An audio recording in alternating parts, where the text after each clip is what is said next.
Hello friends and welcome to knowledge refresh. दोस्तों, आज हम बात करेंगे एक ऐसे देश की जिसकी जड़ें दुनिया की सबसे प्राचीन सभ्यताओं में से एक है। एक ऐसा मुल्क जो किसी जमाने में सबसे बड़ा साम्राज्य था और आज जो वर्ल्ड पॉलिटिक्स और पश्चिमी देशों के साथ तनाव के केंद्र में है।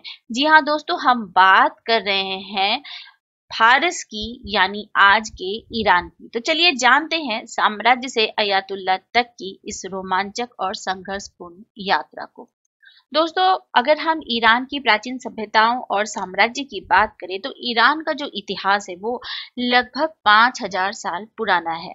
2700 बीसीई यानी बिफोर कॉमन एरा में एलामाइट सभ्यता ने पहली बार एक संगठित समाज की नींव रखी और इसके बाद 7th बीसीई में मादी साम्राज्य आया और फिर आया इतिहास का स्वर्ण युग एकमेनेइड साम्राज्य, जिसका शासनकाल 550 से लेकर 330 बीसीई तक रहा।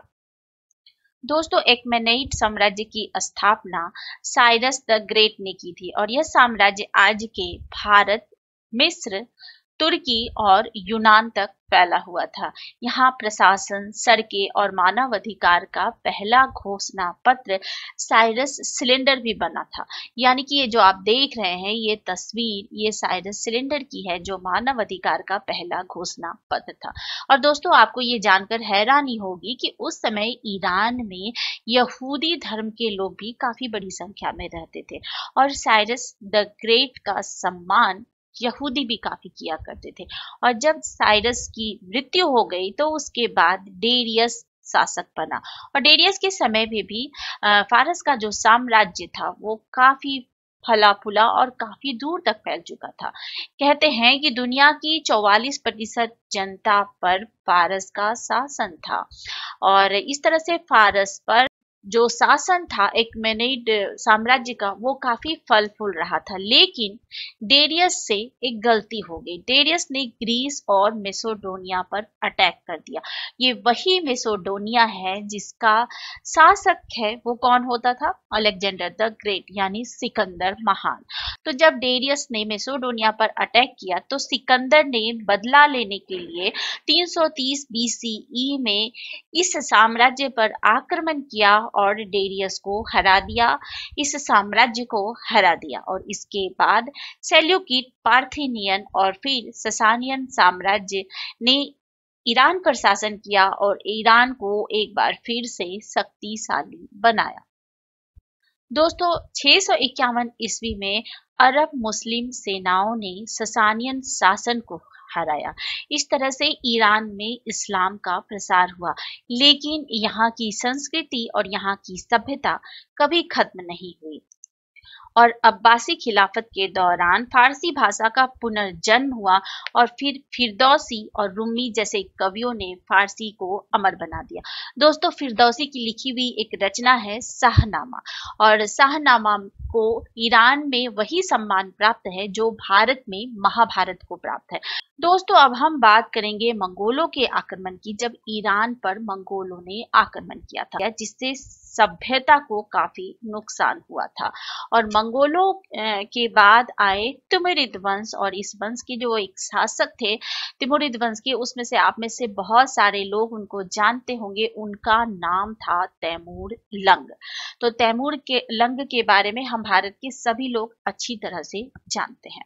तो तिमुरिद वंश के बाद एक बड़ा वंश हुआ सफाविद वंश और इस वंश के दौरान ईरान में एक बड़ा बदलाव आया। सफाविद वंश के पहले शासक ने सुन्नी सेक्ट को छोड़कर शिया ब्रांच को अपना लिया। जी हाँ दोस्तों, ईरान जो अब तक सुन्नी इस्लाम को फॉलो करता था वो धीरे धीरे शिया इस्लाम की तरफ बढ़ता चला गया।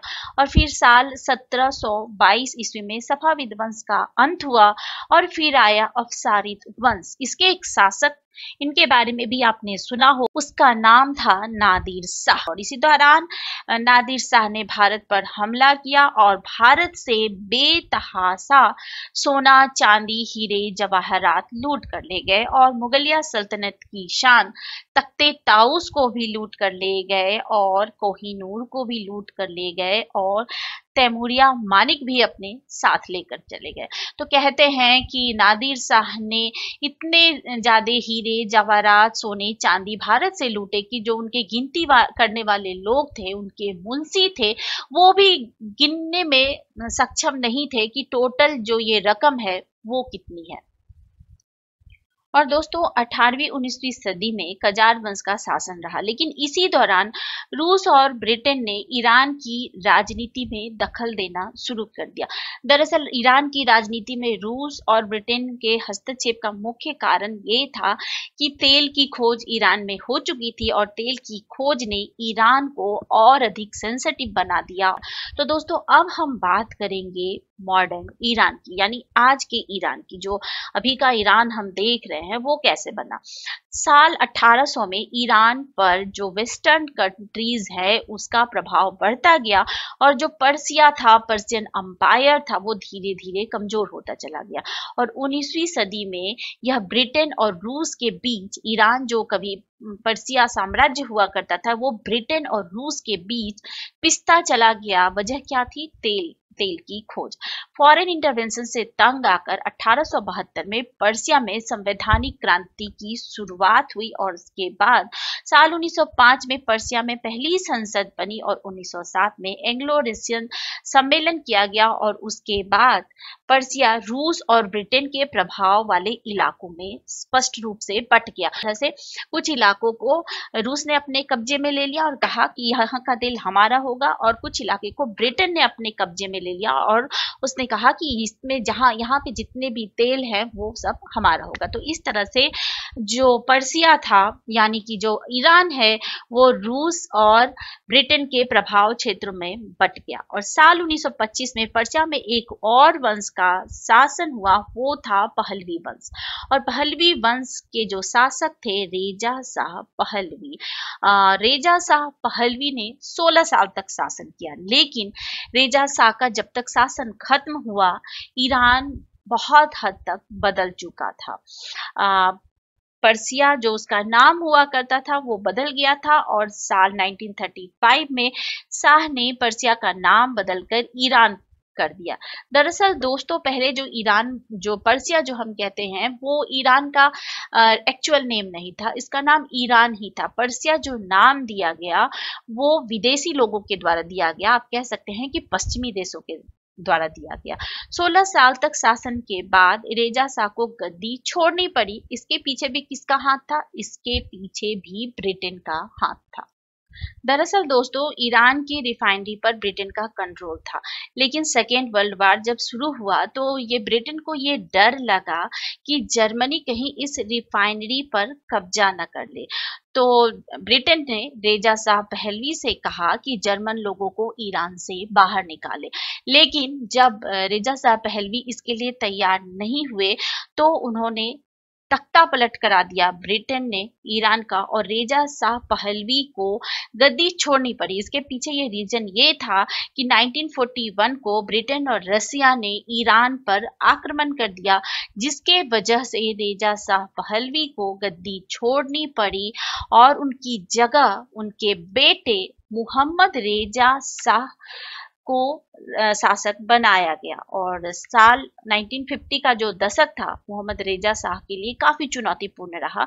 दरअसल दोस्तों मोहम्मद मोसादिक जो ईरान के एक राष्ट्रवादी नेता थे, उनके साथ मोहम्मद रेजा शाह पहलवी का संघर्ष हुआ और 1951 में मोहम्मद मोसादिक ईरान के प्रधानमंत्री बन गए और शाह को ईरान छोड़कर भागना पड़ा।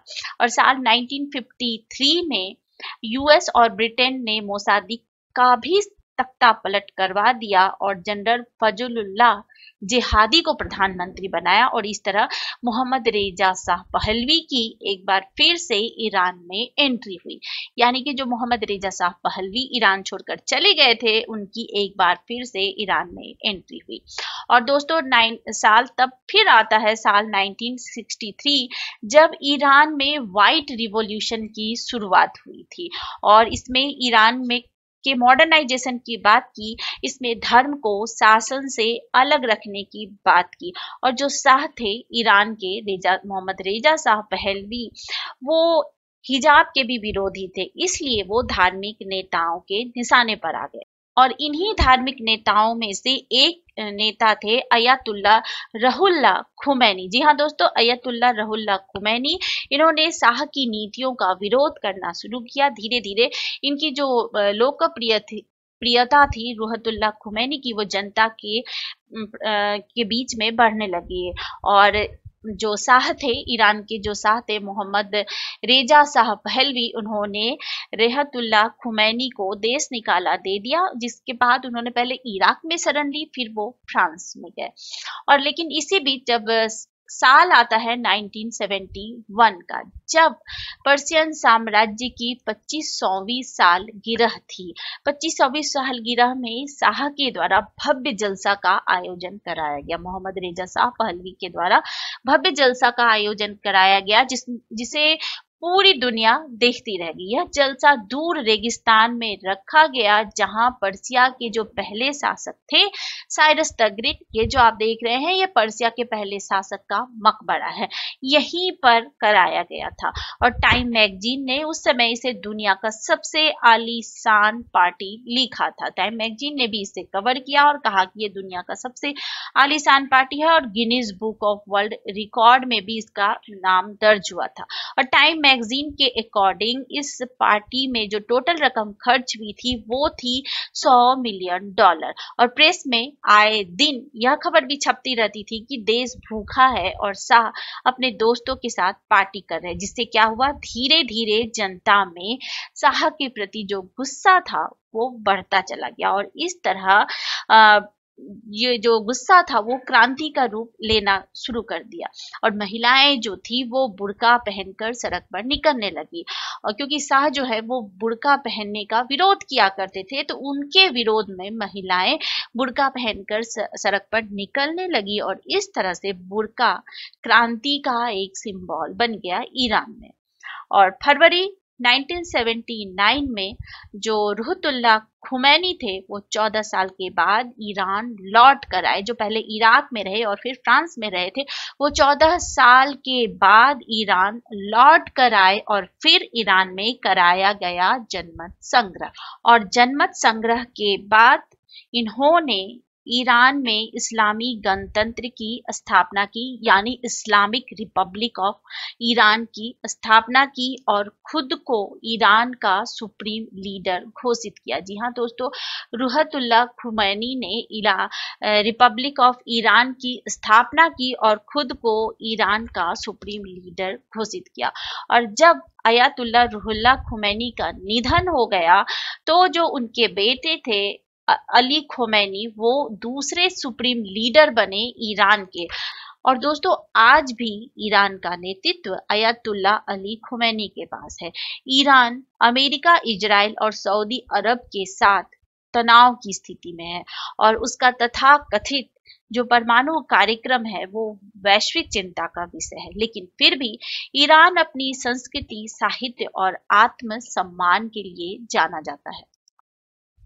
और दोस्तों, पिछले दिनों भी आपने देखा होगा कि जब ईरान और इजराइल के बीच में संघर्ष हुआ, तो उस बीच अमेरिका ने भी ईरान पर बमबार्डिंग की।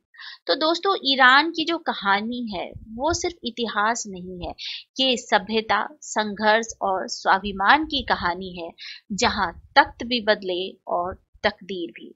तो दोस्तों, आई होप आपको ये वीडियो पसंद आया होगा। और अगर आपको ये वीडियो पसंद आता है तो चैनल को लाइक करें, शेयर करें और सब्सक्राइब करना ना भूलें। Thank you so much for watching.